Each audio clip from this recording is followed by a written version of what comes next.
40 साल का राजू एक साधारण मजदूर था। फैक्ट्री में काम करते हुए उसकी दोस्ती 70 साल के बुजुर्ग मस्ताना से हुई। मस्ताना अकेला रहता था और अक्सर राजू को अपनी जिंदगी के किस्से सुनाता। एक दिन उसने राजू को एक ताबीज दिया और कहा, यह ताबीज किसी भी स्त्री को मोहित कर सकता है। तू जिस भी औरत को यह दिखाएगा वो तेरे बस में हो जाएगी। राजू पहले तो डर गया, लेकिन मस्ताना की बातों में आकर उसने ताबीज ले लिया। उस रात राजू ने ताबीज को अपनी जेब में रखा और बार में गया। वहां उसने एक खूबसूरत लड़की रिया को देखा। डरते हुए उसने रिया को ताबीज दिखाया और फिर जो हुआ उसने राजू की जिंदगी ही बदल दी। रिया ताबीज देखकर मोहित हो गई। उसने राजू को अपनी तरफ आकर्षित महसूस किया। राजू भी रिया से प्रभावित था, लेकिन उसे ताबीज के इस्तेमाल पर पछतावा भी हो रहा था। रिया राजू से मिलने लगी।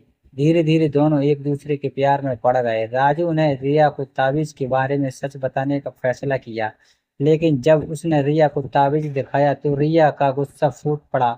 उसने राजू पर धोखा देने का आरोप लगाया और उसे छोड़कर चली गई।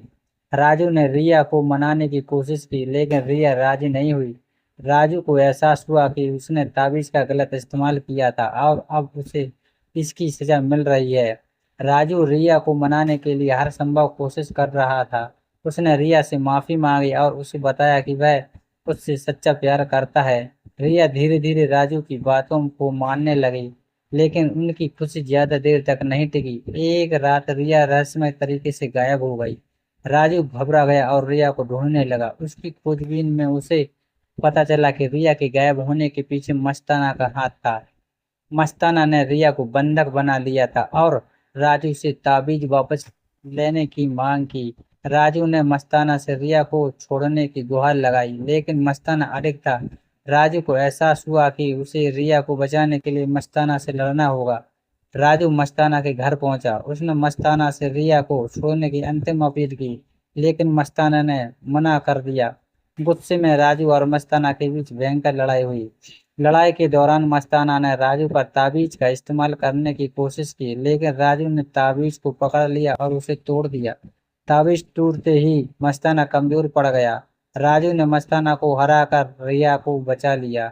रिया राजू से डर गई थी। उसने राजू को माफ कर दिया, लेकिन उसके साथ रहने से इनकार कर दिया। राजू ने रिया के फैसले का सम्मान किया और उसे जाने दिया।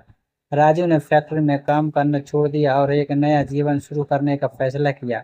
उसने ताबीज के बारे में सबक सीखा था और अब वह किसी भी शक्ति का गलत इस्तेमाल नहीं करना चाहता था। कुछ समय बाद राजू की मुलाकात एक ईमानदार और प्यारी लड़की शीतल से हुई।